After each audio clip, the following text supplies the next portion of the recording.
I was asked to speak this morning about why entrepreneurs need good mentors. It's obviously quite an obvious question. Because we've all been sitting here for a couple of hours, can I just ask you guys, who in this room has a mentor as we speak? Well, I hope half of you are feeling a bit drowsy after those couple of sessions, not that they weren't really interesting, but if no one in this room has a mentor, then that's very worrying because I assume that all of you guys are involved in running a small business or managing a small business or working in the startup space, or maybe you're thinking about launching your own startup. If you don't have a mentor, ultimately, you're not taking advantage of one of the biggest assets that is available to you as someone who is thinking about expanding into a new product or business area. But that's getting ahead. Hopefully by the end of this conversation, you guys will have reassessed how important it is to have a mentor. And luckily, you're in one of the best places to find one in all of Warsaw right now. So today, I'm going to talk about why mentoring is important for young entrepreneurs or Teenage Mutant Ninja Turtles living in sewers, the role of mentoring for small businesses specifically, and ultimately relating it to you guys, how and why having a mentor can help you on your journey to growing and scaling your innovative startup. But I've been to a lot of these sessions in different countries around the world. I'm sure you guys have as well. And one of the first things I always like to get a grip of is, who's this person talking to me? Why should I bother listening to him? Can I go and get a coffee before lunch? So my name's Ewan. I work for an organization called Youth Business International that helps young entrepreneurs around the world start businesses and gain mentors. My role is communications manager, but before I started working for YBI 5 years ago, I was an entrepreneur myself. I've started about 4 or 5 businesses, and I have also been a mentor to lots of young people. Some of those people are still in businesses, startups, some are not. One of the things I'm going to talk about a bit today is the fact that as a mentor, you learn a lot from the experience of giving your advice and expertise to young people, even if those businesses aren't successful. Ultimately, it doesn't reflect on you as a mentor, but it can help you build your own personal networks and ultimately help you be more effective in your own career, whatever that may be. So why should you listen to me? I represent an organization that is focused on young people. We work around the world to help young people who are interested and have the passion and the drive to start a business, to get the support they need to make that first commitment to hiring a person, to registering as a company, and ultimately our goal is to help those young people create employment.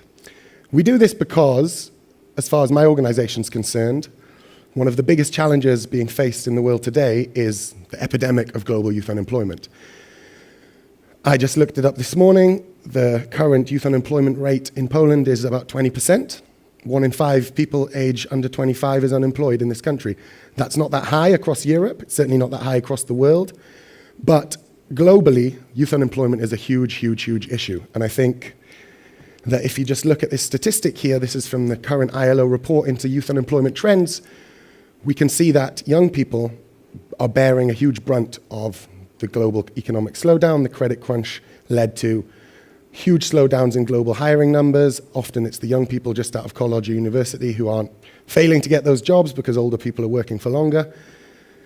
So we're looking at, realistically, youth unemployment is nearly triple the standard global youth unemployment, the global employment rate. That has really, really long-term impacts for all of our societies globally and generally for the whole human race, because if you are a young person and you can't get that first job, or the first idea that you have is rejected, or you're stuck kind of doing your coffee house job for 3 more years longer than you would have liked to be, it can really have a negative impact on your kind of drive, your self-belief, and how much you think you can achieve. And if we don't help to nurture these people at this stage, then 10 years from now, they're not going to be starting the amazing Ubers or the Teslas of this world that some of the guys we've heard from this morning are about. So, how do we do this? The challenge for starting new businesses is that every country is different. I mean, great presentation from Alex just now about Uber. I thought it was very interesting the way they treat every single country as a different market. It's kind of the same when it comes to starting businesses led by young people, because ultimately every country has different challenges, right? You can't, what works for a young person in Kenya might not work for a young person in Warsaw. The support that's needed for someone in Silicon Valley, who maybe is only 10 miles down the road from hundreds of other tech businesses is very different from the support that's needed for someone who's living in the mountains in the north of Scotland or wherever it may be. So Youth Business International is the organization that I work for. Clues in the name, we focus on three things: young people starting businesses internationally. It's quite simple, but we're a startup in the sense that we don't believe that central expertise is the way to deliver these services, so we work through local partner organizations all around the world. Have one in this country called, unsurprisingly, Youth Business Poland. Some of the guys are sitting in the audience today, and they're an amazing organization that are working with hundreds of young Polish people who have the idea to start a business, but for whatever the reason, because they don't have any capital, the bank won't give them a loan, they can't find any founders to help them set up the idea, they don't have the confidence to kind of put their little bit of money they have into starting a business. For a huge number of reasons, young people often are stuck with these ideas, and I'm guessing a lot of you guys in this audience have that idea and took the next step, but I'm sure many of you sat around for a long time going, am I really going to quit my job to do this? Can I really afford to do this? What if it doesn't work? Who can I ask for advice? I've never done this before. What should I do? That's where organizations that are part of our network, like Youth Business Poland, come in. And our approach, sorry, I remember what's on my next slide. Our approach can basically be broken down into these four things. So we believe that youth entrepreneurship leads to personal empowerment. If you empower a young person and you give them the skills that they need to start a business and the support that they need to make the most of their attempt to start a business, odds are that they'll go on to create more jobs. If you create jobs, you strengthen communities because you create supply chains. You turn job seekers into job creators. And ultimately, that is the rationale for what YBI does. What I didn't mention there is the YBI network also represents 20,000 volunteer mentors. All of these people are professional business people. They're successes in their own field. And for whatever reason, they are interested in giving back to their society and their communities by offering their skills to people who are like they were 5, 10, 15, 20 years ago. So, as you can see, this is a global movement. All of these organizations are fully independent. It's not like we're a kind of head office rolling out our approach around the world. Each of these organizations works in their own local context, is run and managed by local people, so they understand better than anyone else what are the local challenges for starting a business in your area. What is it that's really stopping that young person with the great idea going down to City Hall, signing off on his business? What's stopping him taking out that loan? Just for something. And what's really interesting, you'll probably notice from this map, is that there's a huge spread of countries on there, right?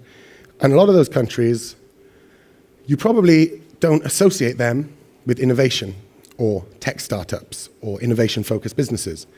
For example, Tanzania, Uganda, Peru, Paraguay. But actually, what you're finding is that because technology is becoming so integrated into the way young people approach businesses and business startup development, that a lot of the work that they're doing, which might traditionally have been a small-scale business limited to their particular market or limited nationally, they're now at the first stage of business development. They are integrating social platform usage. They're integrating the cloud, which gives them the potential to scale their business a lot faster. So we have businesses being started in this network,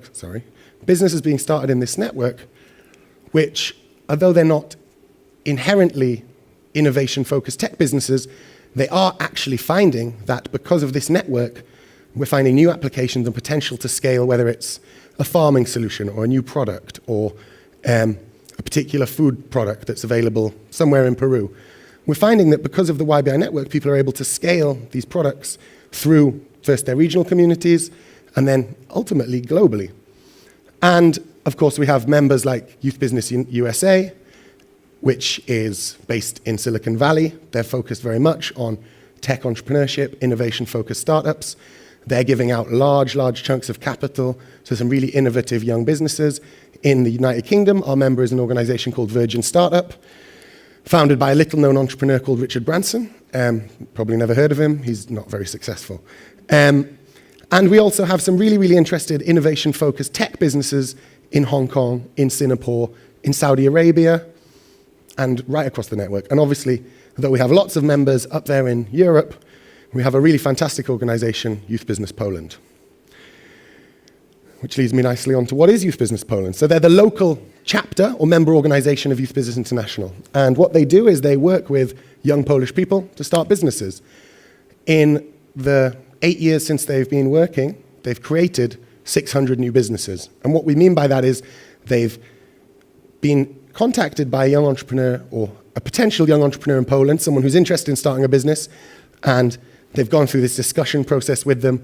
They've reviewed their business plan. They've looked at strengths and weaknesses and all that SWOT analysis and basic kind of rudimental stuff you need to do when you're about to start a business. And they have deemed that this business is it has the potential to be successful and scalable. And they have issued them a loan, a low-interest loan. They've paired them up with a volunteer mentor, and they've given them the kind of training that they need to make a success of that business. And that's a huge achievement. In a country where 1 in 5 young people are unemployed, similar rate of unemployment in the UK where I'm from, every business that we can start for young people at this current time is hugely important. And ultimately, that one business, that might not be what they do for the rest of their career, it sets them on the road to entrepreneurial success. We all know that starting a business and running a successful business is like building blocks. You get one under your belt, you feel more confident to do the next one. And although I go to a lot of these events and people always tell me, failure's great, it's awesome to fail. Just fail fast, move on, it's awesome. It's one of the most commonly repeated phrases at events like this, and that is great. But failure is very different if you're a young person who's trying to set up a cafe in your little village, or you're someone in Silicon Valley who wants to set up a little tech startup and you're down the road with Google and Uber. Because if you fail in Silicon Valley, you're surrounded by a culture of people who have done the same thing and had the same experiences. But if you fail in a small town or a rural context, culturally it's very different, economically it's very different, and emotionally it's very, very different. So the fact that Youth Business Poland has been able to start 600 businesses is really great, because in 5, 10, 15, 20 years, those 600 entrepreneurs are going to be out in the Polish economy doing really fantastic things, we hope. But immediately, what they've done is they've created 1,000 jobs, 1,000 plus new jobs in the economy, just based on some small loans that were issued to young people based on a personal one-to-one relationship. Now, 110 voluntary business mentors. So, crux of my presentation today is why mentoring is so important for people in the startup and innovation sector. These 110 business mentors, they represent the best experience, the best knowledge, the best intellectual asset that Poland or any country that's in the YBI network has. One of the challenges around the tech sector, I find, is that it's all very like, yeah, we scaled to this in this much time and we've got user base of 3 million, et cetera, et cetera, et cetera. But people often don't focus on what's really important, which is what's the role of giving back. So yeah, you've got 3 million users, you've made $10 million. What are you going to do with it? I mean, I'm sure you all saw in the news yesterday that Mark Zuckerberg's just decided to give away 99% of his wealth from Facebook, his shares. Now, I'm sure we'd all love to be in a position to give away 99% of Facebook shares, but ultimately, even if you don't have that, which you don't, you do have a huge amount of intellectual property and valuable assets that young people in your community would love to talk to you about. Youth Business Poland are a great, great resource for that. If you're just at the start of your business journey, get in touch with them and ask them about the support that they can offer you in terms of developing your business plan, reaching that launch point. But if you already run a successful business or a tech startup, get in touch with them anyway, because they would love to talk to you about being a mentor and giving back to your community. So, just to give you a very quick run through what the YBI model is, we take the entrepreneur with a big idea. Doesn't matter how big the idea is. You might want to start a little cafe or a bakery. You might want to start the next Uber. If we think that idea is credible and it's by no means a charity project, we will sit down with you. We have each country has an independent panel of experts. We talk at length about whether you think this business is credible, will it scale, can it generate returns. If we agree, we'll provide you with a low interest loan, link them to the training they need. Training can mean anything in this context. Often it's something as simple as setting up a business plan. Maybe you don't know how to manage your accounts. Maybe you need to work out what's the law around intellectual property in your country. Training is very bespoke. It varies from country to country. Where we work in sub-Saharan Africa, for example, often the training is just, how do you use Excel? If you've never had access to a computer, it's quite daunting to sit down and do your first budget sheet on Excel. Some basic training like that, all the way up to the work we're doing in Youth Business USA. That training is around, you know what, well, how do I manage my kind of cloud infrastructure to scale to 200,000 users in the first 6 months? Those are two very different training requirements, but ultimately, the need of the young person in both of those contexts is very, very similar. They're a young person with a great idea. They have an implicit understanding of their own cultural context. They need some support, guidance, and advice to step forward and make that jump, take that plunge, quit their job, do whatever it is they need to become an entrepreneur. And once we've reached that stage, we match them with a volunteer mentor. We'll talk a bit more about that later. So, quick rundown of what the YBI network is. As I've already said, we work across the world I think this is now out of date, actually, which is great. This means the organization's growing. In 45 countries, and those numbers there are the number of businesses that we started in each of those continents last year. So, it's by no means huge. Europe's the biggest, because we're a European organization. We started in the UK, and we've scaled through Europe quite quickly.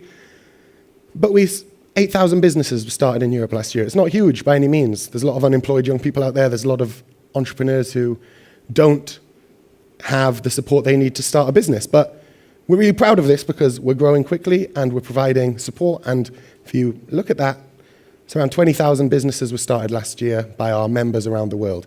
And those businesses go on to create, on average, each loan we issue to one entrepreneur. That entrepreneur goes on to create 3.2 jobs. So if you scale that up, it's almost 100,000 jobs a year being created by this organization and the work that YBI is doing. And there's some of those numbers. So 20,000 entrepreneurs. We also give out technical training for entrepreneurs, people who maybe don't go on to start a business themselves, but actually by participating in entrepreneurial training, they gain that mindset, they understand what it means to be an entrepreneur, they develop some of the skills and disciplines that you need to effectively run your own business, and then guess what? They go out and get a job. That's fine. Ultimately, we're trying to build successful, engaged members of the economic society who feel empowered to start businesses or work in businesses. And the most important statistic there is active mentoring relationships. Over 6,500 active mentoring relationships around the world from a volunteer pool of over 20,000. So about 110 of them are in Poland. That means that right now there's 6,000 businesses around the world where young people are engaged in a mentoring relationship. Just to very quickly give you a rundown of what the YBI approach is, we believe that the three things that make a young entrepreneur much, much, much more likely to be successful than just giving them money, because as you guys know, if you ask any entrepreneur or startup entrepreneur what is it that he needs, before you even finish your sentence, he'll say money. You know what? I need some investment. I need some angel investment. That's true, but actually if you look at the numbers, lots of young entrepreneurs say, and there's lots of international surveys that back this up, lots of entrepreneurs say actually, beforehand, we need money, of course we need money, you can't start a business without money, but actually the advice, someone to talk to, people don't always call it mentoring, they call it maybe, I need some guidance, I need a coach, I need someone to just bounce ideas off, I need some feedback. Ultimately, that's what people are looking for when they're about to start a business. So, yes, we give access to capital, and it's very important, but training and mentoring are essential parts of the YBI approach. And although all of our members around the world do different things, and they deliver support in local contexts, and we don't kind of prescribe anything to those members, this is what we insist on as an organization, because we know that this works, and ultimately, the success rate for businesses that come through the YBI network, for entrepreneurs that come through the YBI network, is significantly higher than most startups out there in the wild, right? As you guys know, startups fail. It's part of the game. Failure is great, yes, but if we can reduce that number, surely that's equally as fantastic. And this is just kind of reiterating what YBI does. But the outcomes are not just businesses, because we're a social organization. In many ways, we're a social enterprise. We also think of ourselves as a startup, a bit like Uber. If Uber can call itself a startup, I definitely can. So yeah, job creation is really important because if you're working in different contexts around the world where youth unemployment's high, just one business that goes on to employ 4 or 5 people, it can strengthen supply chains, it can help other communities in the business survive and thrive. And ultimately, you create what we like to think of as a virtuous cycle, because at the end, you have these stronger communities, and you have people who've been through the YBI program or the Youth Business Poland program in this context. They have seen the impact that an organization like YBP can have. And at the end of it, they are a successful business person, and they think, you know what, I'm going to give back. I'm going to become a mentor myself for Youth Business Poland because I recognize that I wouldn't be where I am today. And we think that if we can keep this system running for long enough, we can eventually overcome one of the huge challenges of business, which is people don't give back. People don't, at the end of their career, think, you know what, I'm going to spend 4 hours a week, 4 hours a month mentoring young people. I'm going to talk to people in my community who need support. I'm going to make sure that everything I've learned in 50 years in the world of work is not wasted when I retire onto my tropical island that I've purchased because my business was such a huge success. So this is kind of the three-pronged approach that YBI uses.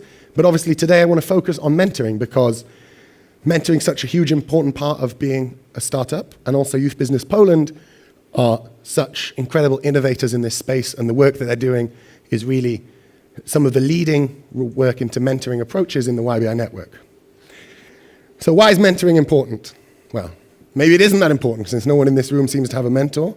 But you probably all have someone that you work with, that you bounce ideas off. Maybe it's your mum or dad. Maybe it's your guy, your buddy from uni, or the guy you used to work with, or someone who knows your space quite well. Everyone goes to get advice on their businesses, on their ideas. Everybody does that, but a lot of people don't identify that as mentoring because it isn't, but they see the value of getting feedback from an external party who's not as directly as engaged as they are in their business. As you can see, mentoring has a long and credible history. This is a painting of Telemachus with his mentor. He's probably telling him he's never going to reach scale with a cloud infrastructure like that. But here's a more recognizable example of mentoring that maybe you guys will appreciate. Now, this is mentoring in the traditional sense, right? This is a guy who is taking time out from his daily life, his business, which in this case is saving the galaxy, to get experience, to get advice from a wise person with experience that he doesn't have. There are lots of other famous mentoring relationships. I just didn't have time to put them all on this presentation. So, as I said, 50% of startups fail within the first 3 years. That's a worrying statistic, but of course, for you guys who are focused in the innovation and tech space, it's probably not that shocking to hear it, because when you're trying to innovate, it's inherently risky, and a lot of what you're going to do isn't going to work. So that's fine. But ultimately, because 50% of all startups fail, it doesn't mean 50% of all startups have to fail. If 50% of startups fail, surely with a bit more structured support, we could push that to 40%. And then you have the majority of new businesses that are established continue to function, even if maybe they go on to merge with another company or they engage with their mentor in different ways. If it's possible to reduce the number of businesses that fail through mentoring, then we should do it. And as you can see from this survey, which was done by the Sage Group, one of the largest employers in the UK last year, mentorship can and does work. 70% of small businesses that receive mentorship, and by small businesses they also mean startups, so far 70% of businesses that receive mentorship survive for 5 years or more. Now, I don't know when you guys, if you're running a startup, when you decide that you're no longer a startup. For me, I think 5 years is a pretty good measure. Although I do know some 6 or 7-year-old startups who are still trying to get that piece of investment. But that's a huge statistic for us. If an active and engaged mentor can reduce by 20% the number of businesses that are failing, then surely we should be thinking about how do we make mentoring a more integral part of our approach to starting a business as a young person. How can we scale up this response to make sure that when you go down to register your company at City Hall, or you want to take that first loan from your bank manager, he probably says, oh, well, yeah, I've looked through your loan application. It's pretty good. You've got everything you seem to need. You've got premises to make the product. You've got staff. You've got cash flow projections. But I doubt they ask, do you have a mentor? I think the world that YBI wants to move towards is a world where people think about that as an implicit and important part of starting a business. Do you have a mentor? What is mentoring, though? I just said it's not just having a chat with your dad at the end of a hard day. It's not just whinging to your buddies in the pub at the end of a long week because you didn't make your sales targets. YBI has a definition of mentoring, and these are what we mean mentoring to be. Ultimately, it's helping entrepreneurs succeed. And if you've ever done it, that's a very, very satisfying thing to do. If you have, you might have had a hard week and you might still be in the pub whinging about your failure to meet your sales targets, but it feels a little bit less painful if during that week you've actually had a couple of hours on the phone with a young guy who works down the road who's starting out his own business, and you really helped him overcome a problem that maybe, without your advice, might have taken him 3 or 4 days or might have cost him several £1,000s to solve. So a lot of it's inspiration. The way YBI works, the way Youth Business Poland works, is we have a well-established methodology that was designed by the world's leading authority on entrepreneurship, Professor David Clutterbuck, if you've ever heard of him. It's quite an unforgettable name, Clutterbuck. But a lot of it's about inspiration, right? And what it means is mentor-mentee pairing. So you don't just match up each business or each young entrepreneur with a person who's just come through the door. You think, right, this guy's in the innovation space. He's in the tech sector. He wants to start up a little-known company called Uber. We'll pair him with this mentor that we know who spent 20 years working in the taxi industry, and he worked in the dispatch office. That's the kind of thing that really works because it gives these young people an access to an industry resource that they might not otherwise be able to reach and connect to. That's using that same example. Maybe your first business idea doesn't go great, and you're not seeing the scale that you wanted to. You're not reaching the scale that you had ambitions to reach. Having a mentor can help you explore other business opportunities. It can help you look at what hasn't worked. It can help you change what hasn't worked. It can help you expand your business into new areas, as we heard before from the great presentation this morning. From Claudio, a lot of his work in mentoring is taking harassed calls from his colleagues in Silicon Valley at 3 a.m. when he's out in Shanghai and he's in his boxer shorts at his Skype, and they're going, oh, this has gone wrong, that's gone wrong, the business model's not working. And as he said, and I thought his presentation was fantastic, as he said, that's really important, just to be there. Because if you're not there, that young person is sitting at his computer on his own, and all this stuff's running around in his head. And you can help him or her to think through these challenges just by being there to talk to. Achieve and set goals and realize growth potential. It's very important when you're starting a business, as you know, to set measurable targets and to keep track of achieving those targets. If you're not achieving them, you need to reassess where you're allocating your resources, the work that you're doing. An entrepreneur is incredibly valuable for that. And also, at the bottom, mentoring is committing a significant amount of time to the relationship. We'll talk about that a bit more later. Mentoring is a broad church, right? And much like the way Youth Business Poland does things slightly differently from the 40 other members of Youth Business International Network, they have a very specific and effective approach to mentoring. But around the world, what YBI does in some countries which are very, very reliant on tech sector innovation, we do different types of mentoring. So it could be group mentoring. In lots of places where we work culturally, it's the thought of sitting down with someone one-on-one who maybe is your senior in society, thought of sitting down with him for an hour a week and putting it all out there, telling him this isn't working, I'm losing money on that, can't do this. That's kind of alien to a lot of cultures, and they wouldn't do it. So in some places, like in, for example, in bits of northern India, we have group mentoring sessions where 4 or 5 successful business people will go to a town hall. They'll spend an evening talking to YBI entrepreneurs about their challenges, and it removes that personal kind of confessional. It makes it less like you're in the confessional booth at church, for example, which is what a lot of our entrepreneurs don't like. Remote mentoring is also really, really important for people who live in rural areas or the developing world.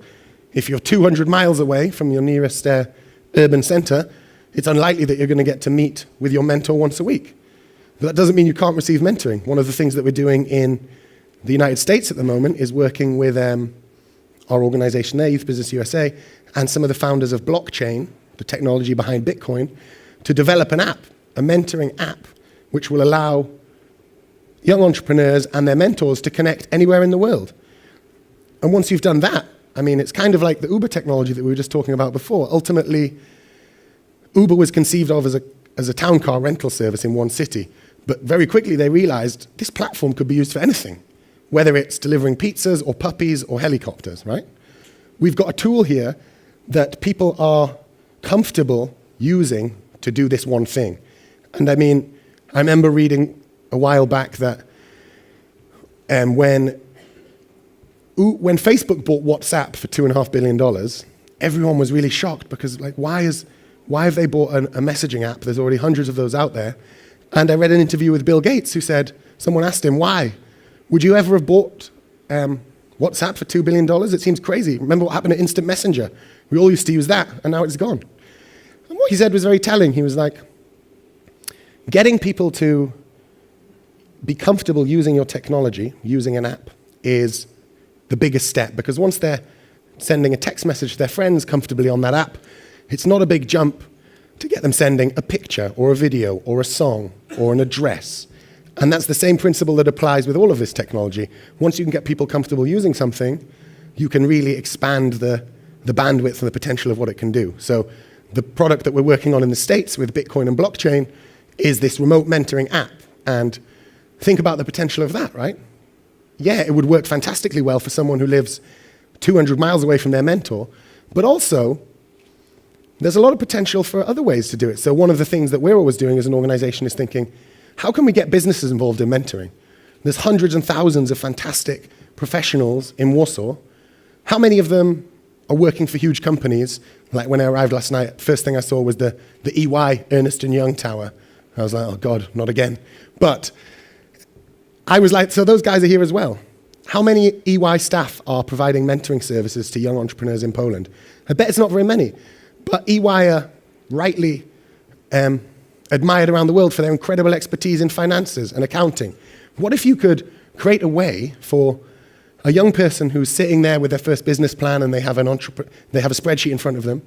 What if you could create an interactive, fast, responsive Uber-type system where they could say, oh, I've got this problem, I can't work it out. How do I get my forecasting to run for the next 24 months rather than the next 12, for example? What if there was a pool of approved EY business people on the other end of that phone, and you could just do a little bit of kind of instantaneous 5-minute mentoring advice? That's the kind of stuff that we're working towards in the remote mentoring space. And it's really, really exciting, and I think there's a lot of applications in terms of how we integrate that technology with some of the other startups, which I've been talking about this morning, and this morning. Executive mentoring and mentoring down. If anyone's ever had a terrible boss, you know that the need for mentoring does not end once you are the CEO of a company or once you are in a senior position. Often it's the most responsive, best bosses who receive mentoring. They take time out of their day to sit down with someone who they respect and is on an equal level to them, to talk about the challenges of running a business, to talk about how they can be more supportive of their employees, and how they can just essentially make their company more successful. And what's incredible about that is, I mean, in my organization, you can imagine that we're quite pro-mentoring, so everyone in my organization has a mentor, and the impact is really, really huge. We have seen that my boss and the other managers in the organization, they receive mentoring and their engagement with staff improves. So not only if you're a mentor, not only are you receiving not only are you giving really important input to that young person, but you're also learning a lot yourself as you go along. I'm not going to go through all of these, don't worry, but the benefits of mentoring are multiple. There's many, many benefits of mentoring, and some of these apply specifically for non-startups. So if you're working in an SME or a medium-sized business, a lot of these benefits will translate across to your organization and can help you to achieve your business goals, whatever they may be, whether you're trying to build the next scalable Polish startup, or whether you're trying to find a new premises for your cafe or shop and go from one shop to two shops. All of these things are universal effects of mentoring, and they're tangible benefits that you can receive if you engage with this kind of process. So why is mentoring powerful? It focuses on the individual. It shows that that person's valuable to you. You're willing to take an hour to speak to them on the phone or to talk to them in person, have a coffee. Just listen to their problems and challenges and think about how on earth can we help you to do better here. It encourages people to raise their potential. It bridges the experience gap. It opens new ways of learning, but it's not coaching. And just very quickly, I think coaching is more common in the business world because people often go and see someone from a different department and say, I've got this particular problem. John in accounts is really being a pain. I can't get him to do what I want. And he'll say, oh, I know John in accounts. He's a real nightmare. Don't worry, but all you need to do is you need to bring him a coffee in the morning, and he'll get you that report. That's coaching. That's not what YBI is about, because what mentoring is about is building a long-term relationship with a longer-term focus that helps to grow not just the business interest, but the person as well. And just to wrap it up, I guess, that's the mentoring conversation. That's the structure of how a mentoring relationship works. If you want to speak at length about the approach Youth Business Poland take and how Youth Business Poland have implemented the YBI methodology to create an incredibly effective, innovative mentoring program, please do. My colleagues from Youth Business Poland are just down here in the front. But in general, that's what mentoring is, in our view. And here's a really telling quote from an entrepreneur who received support from the YBI network somewhere in the world. I'm assuming it's not Poland, although it might be. A lot of businesses don't understand how mentoring works, and they don't realize it's about guidance and support. It's definitely not someone telling you how to run your business, which is what I think a lot of people worry about when they consider the idea of sitting down and telling a stranger all the kind of warts and all problems that they have with their business. So, that was me babbling on about myself, YBI, and mentoring in general. But what does that mean for you? Polish people starting up businesses, maybe already running businesses. How can mentoring help you? Well, I guess this is really the only statistic that you need to look at to consider whether mentoring can benefit your startup. This is an analysis that we did with our partner Endeavor of New York City's tech firms. And as you can see, there's a huge, huge incidence of the companies which are listed in the most successful tech firm audit in New York City. 33% of them, the founder was mentored by a top performing entrepreneur in their sector, whereas all other companies, it's only 10%. I mean, that is an incredibly powerful message, which I think is as powerful as the idea of how many businesses fail. If you can reduce the number of businesses that fail through mentoring, and you can drastically increase the number of businesses that really succeed and really, really grow and reach their full potential with mentoring, the arguments against having a mentor really, really start to shrink. Almost you can look at it and say, oh, you know, these few problems in the last few months, and I just ran them round and round in my head. I talked to my staff, or I didn't talk to my staff because I'm just a founder. I kind of talked to the guy in the bar or the cafe. Having a mentor can make that difference. And because I'm looking around this audience, I don't think everyone in this audience is a startup founder by the looks of things.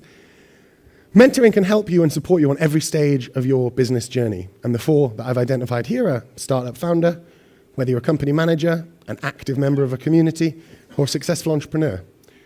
If you're a startup founder, I think we've covered a lot of what I just talked about.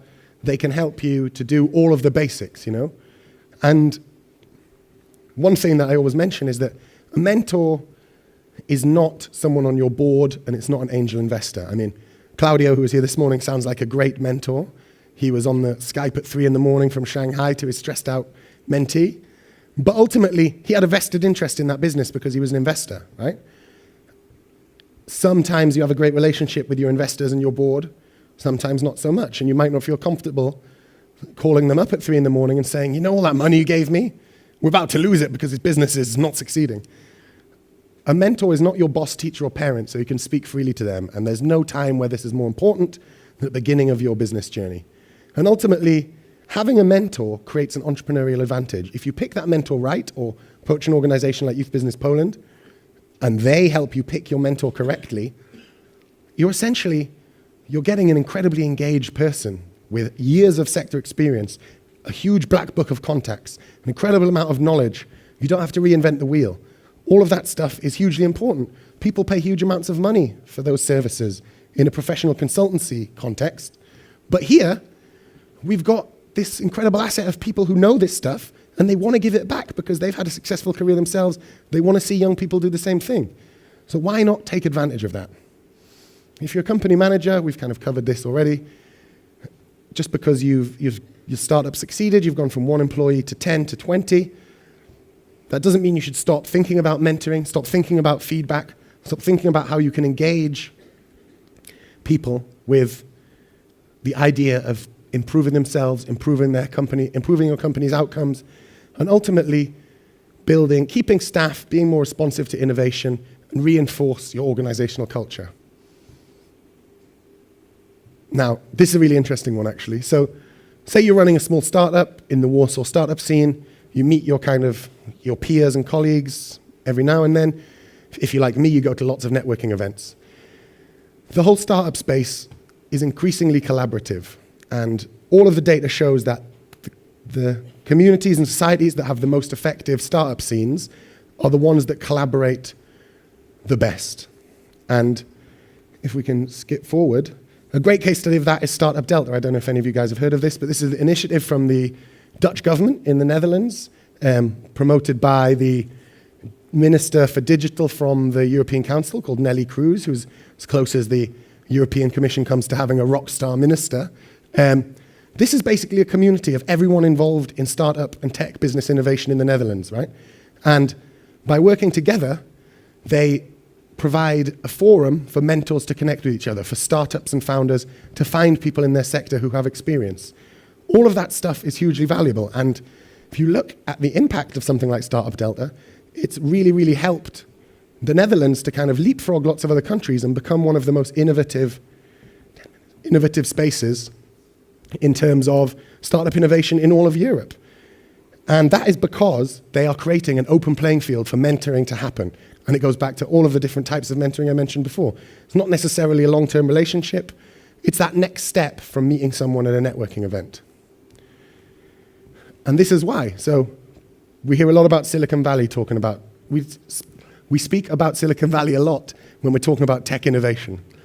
But actually we shouldn't, because one, Silicon Valley is an anomaly. It's not very easy to replicate what is in Silicon Valley. And also, if you look at the States, one of the most, or the most actually innovative and effective tech startup hubs or communities in the States is not Silicon Valley, it's New York.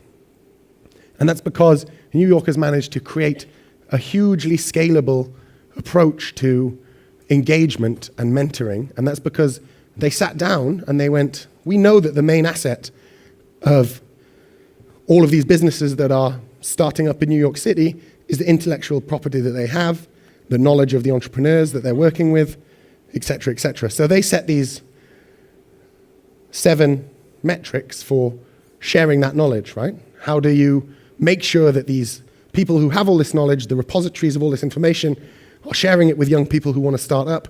How can we take that knowledge and turn it into a commodity, which ultimately will reduce the numbers of businesses that fail, strengthen the tech sector in New York City, and help us to grow generally? And as you can see, the connections among these organizations, so one startup's founded, then it goes bust, the 3 people who worked for it go and start their own startups, they employ 10 people, like a kind of trickle-down effect. You see, by 2013, mentoring relationships make up a significant proportion of what constitutes an ecosystem. People always talk about what's an ecosystem as something to aspire towards in terms of startup innovation and developing a space for startup technology to thrive. But if you actually ask people, what does an ecosystem even mean? A lot of the time they can't define it because they just assume, well, you know, I'm going to go to the coffee shop and the guy from Google is going to be there. That's not what it is. Ultimately, what it means is a place where there's an active exchange of ideas and there's people communicating on an equal playing field about what works and what doesn't work and how can we make this better. And mentorship plays a huge part in that. And just to illustrate, these are the density of connections among startups. The large dots are businesses, and the smaller dots are connections between them. It's probably a bit small to see. But the illustration is the same. The connections have increased exponentially, 320 mentorship connections. They strengthen those businesses at both ends. And if you're a successful entrepreneur, which I'm sure a lot of people in this room are, what's the point in being an entrepreneur at the end or the latter part of your career? Well, a lot of people it feels good, right? It's nice to be able to talk to someone who respects you as an expert and looks at your experience with awe and with reverence and wants to know about how you got there. What did you do? What mistakes did you make? How can I avoid them? It helps you to give back. It feels good. It's a nice feeling. Lots of our mentors talk about how incredible it is to be able to mentor 4 or 5 people, calling them all once a month, and being able to track their businesses, and they go on to become friends, and they're sending Christmas cards, and they become godparents, and all of that kind of stuff. It's very, very empowering. And ultimately, not forgetting why you guys started startups, because you are all looking for that next big thing. Talking to young people who are actively trying to think about what the next big thing is can help you also stay involved with it. And there's a huge benefit to be had in doing that as well. So, in very brief conclusion, why do entrepreneurs need mentors? I think that's a very obvious question personally. Why does anyone need advice from experts in what they're doing? Everyone needs advice from everyone else. It's what being a human being is all about. We're social animals. We work together. This is just a way to formalize that approach and make sure that if you're starting a business, you're not doing it on your own. You're standing up there with someone who's beside you, who's been there before, who understands the challenges that you're facing and can help you achieve your goals. High-quality mentorship can be your USP, basically. And it's a huge entrepreneurial advantage for your business. So, 3 things I would ask you to take away from this presentation, if you can be bothered. Mentor quality matters. Not just anyone is going to be a great mentor, and a huge part of the approach to mentoring is structuring the methodology around mentoring and making sure that the mentors that you recruit are high quality, that you match them effectively with entrepreneurs, and that you monitor that relationship to make sure both people are benefiting from it. There's lots of guidance and frameworks that you can use to approach that if you're thinking about doing it in your own company or you're thinking about becoming a mentor yourself. But I would really advise you to come and chat to Adrian and Marta down here at the front from Youth Business Poland, because as far as I'm concerned, they're the experts here. And they have a huge amount of experience of building effective mentoring programs, which, as I showed you in the early slides, scale effectively to create successful businesses and employment, et cetera, et cetera. Good mentorship requires a sustained relationship. It's not something to be entered into lightly. I think you do need to make a time commitment and be willing, whether you're the mentee or the mentor. You need to be willing to almost enter into a contract and say, you know what, I'm going to talk to you for 1 hour a week for the next 6 months, et cetera, et cetera. And finally, great mentors focus on critical business issues. It's not just a friend to chat to in the pub. A mentor is someone who is experienced in your business sector and can give you advice that will help you achieve your business goals. And just very quickly at the end, if you're interested in finding your own mentor, obviously right at the top here should be go and chat to the guys from Youth Business Poland, because they are the ones to speak to. But five key things to think about if you're thinking, yeah, you know, this guy hasn't spoken complete nonsense. I could probably benefit from having a mentor in my business. Think about the gap. What are the skills that you don't have? What is it that every day you think, I'm not great at this? As a startup founder or an entrepreneur, you have to do a huge amount of stuff. You have to do every part of the business. You're not going to be great at it all. Oops. You're not going to be great at it all. Anyway, it doesn't matter. That was the final slide. But anyway, mind the gap basically means you're not going to be great at this all. So think about what are the challenges that you need, and then try and line up a mentor based on that. Get connected, so start going to entrepreneurship events. speak to Youth Business Poland. Think about, where am I going to meet these mentors? How am I going to connect with them? Because one of the things that I've had lots of mentors in my life. One of the things I always found really difficult was, how do you approach this busy, successful person and say, hey, we met once at that networking event and we chatted for 15 minutes. How do you feel about like talking to me once a week for the next year? And I'm like, oh, they're not going to want to do that. They've probably got lots of people asking them the same question. It's kind of awkward.